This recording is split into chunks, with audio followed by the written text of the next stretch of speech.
and welcome to our Wednesday evening Facebook Live. I've got to say I'm loving the group at the moment and loving all your posts. It's brilliant to have you in there. I love the diversity of you all and how you're all on different journeys, but you've all got something to share. So tonight, hi Karen, nice to see you. But it won't be tonight for everywhere. I need to remember that. We've got people from different countries as well. Hi Sue. We're going to talk about dealing with a slip. I know a couple of you have left me questions, so I'll attempt to answer that. Okay, so something that I've noticed for the last 11 years and in all the work that I do is that when people have a slip, obviously, or a blip, or whatever you want to call it, it can be devastating for them, incredibly negative, and it can be really hard for people to get over that. So there's a number of different things that we can do to help that to be a little bit better. Now, I've got a big thing about language, as those of you that know me. So relapse, I mean, that's quite a negative word. You know, people feel like they've gone backwards. So when you think of all the words that are associated with dealing with a slip, they're all really negative words. And also there's something about, you know, if you've set yourself a challenge, so you're doing maybe 7 days or 30 days or 3 months or a year, or maybe you want to be alcohol free forever, that's your intention, then you can feel like you've failed. And then what you can do is get stuck into the negative part of it, the failure part of it. And what I want you to do is see that in a different way, so more of a bigger picture thing. So just take somebody, for instance, who is wanting to be alcohol free for 30 days. And they're doing really well, and maybe 2 weeks in they have a drink or a couple of drinks or maybe even a bit more. And they feel really bad about that, but actually they get to the end of the 30 days, and when you look at the end of the 30 days, actually they've drunk once. And that's the same for anybody. I can't remember, somebody put a calendar up today which was brilliant, which showed quite clearly the days where they hadn't been drinking and the days where they had, or where they'd had a bad day. And what you could see was lots of these days where they hadn't been drinking. So when you look at it like that, it's like 99% of the time you've been alcohol free, and maybe the 1% you haven't been, and that's very different, rather than focusing on the 1 day or maybe, you know, the couple of days where you drink.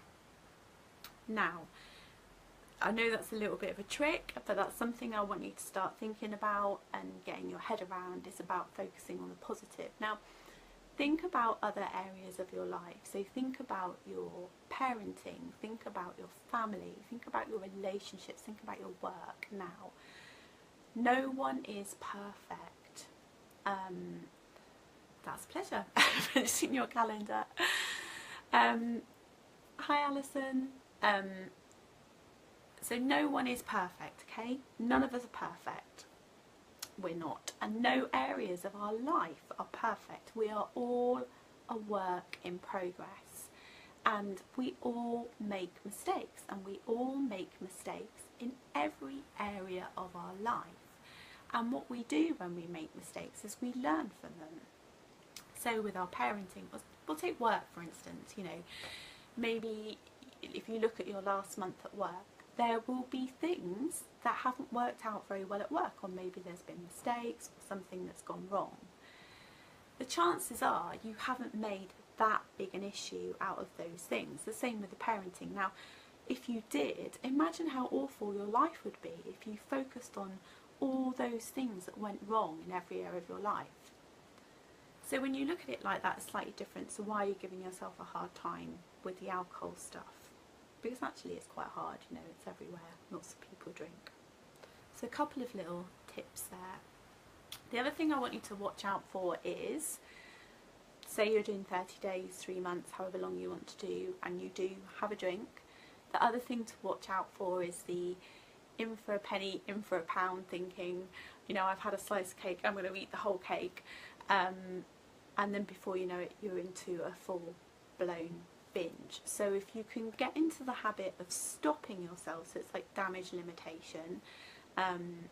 You know, somebody I was working with back along who really struggled with the binge pattern, had done really well, you know, had a good 6 weeks alcohol free, and then they were out with a friend, and before they know it, they were sat down drinking a glass of red wine. They were like, oh my god, what am I doing? And they'd had, you know, they'd drunk this glass of red wine, but they stopped there, and she was really upset about it. And I sort of, actually that's a success, because if you normally have a binge pattern, you've done 6 weeks alcohol free, you realise what you're doing and you stop at one, brilliant. Damage limitation. That's changing the habits, changing the patterns, and not getting yourself into a full-blown binge. Particularly with women as well, you're going to hear me say this a lot. Binges are really dangerous for us physically and emotionally, as I'm sure you're aware, for lots of reasons. So if you can not get yourself into a full-blown binge, then that's much better. It's much better for you physically, because you don't want to get into the habit of having binges and having long gaps, because actually that puts quite a lot of strain on your body. So there's a really good health reason for that as well.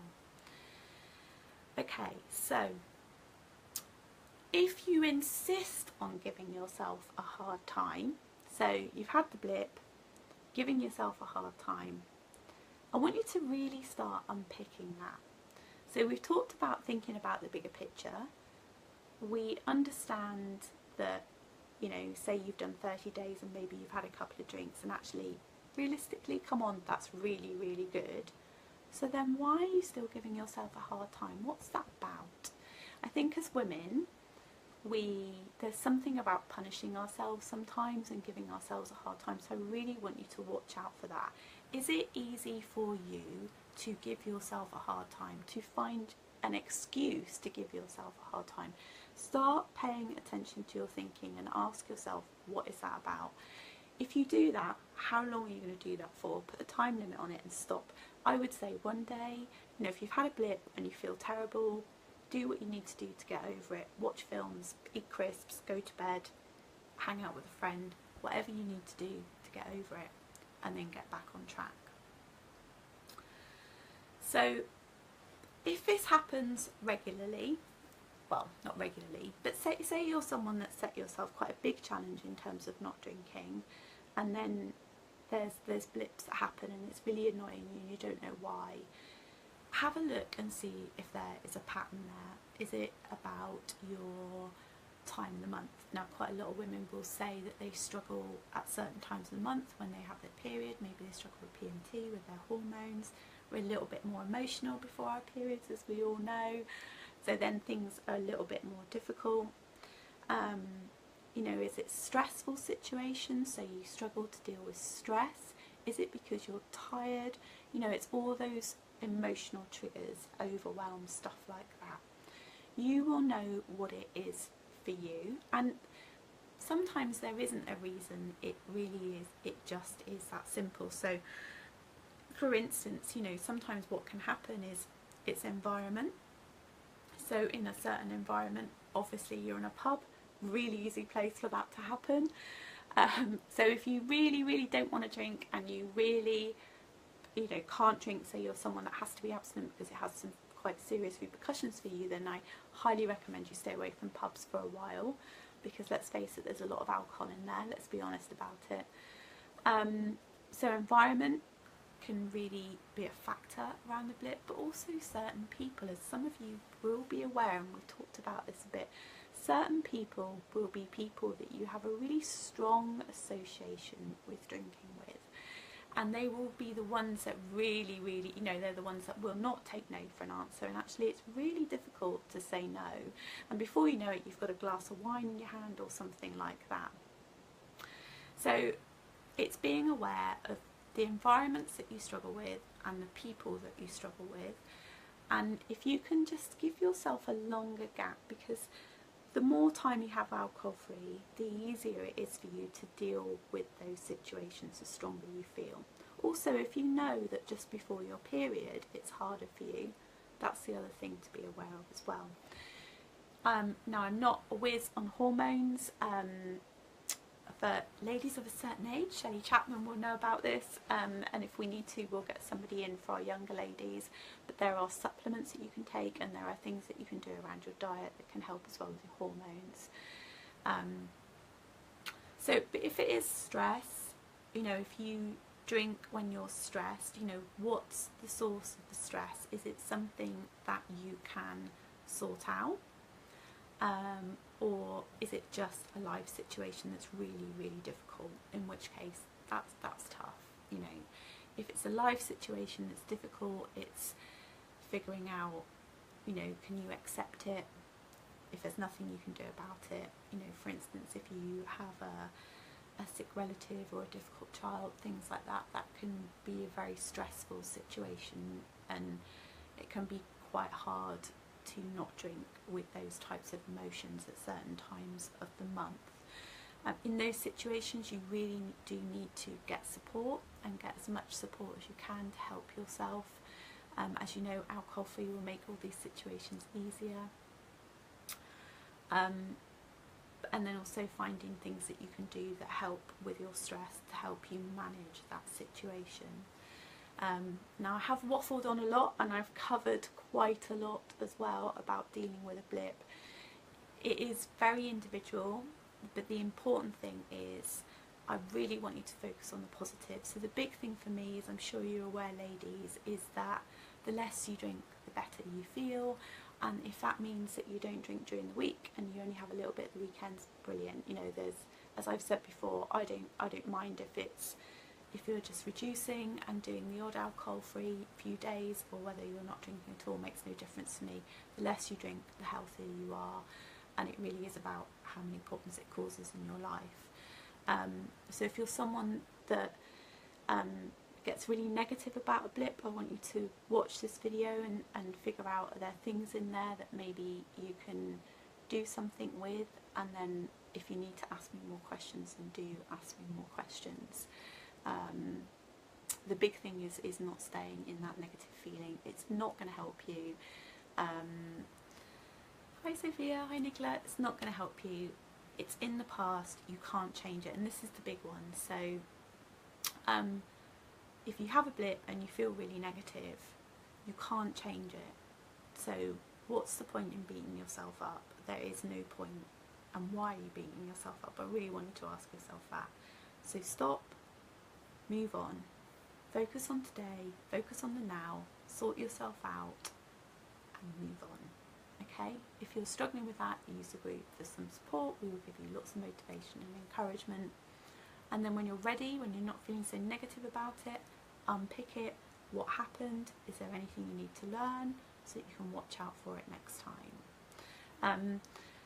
I know sort of in the last 11 years I have had a few myself, and each one it's been for a different reason, but learning that and being aware of that is really important. So I hope you have found that helpful, ladies. It's been nice to see a few of you on this evening, and I hope you get something out of that. Can I please ask you to fill out a survey? That would be really, really helpful.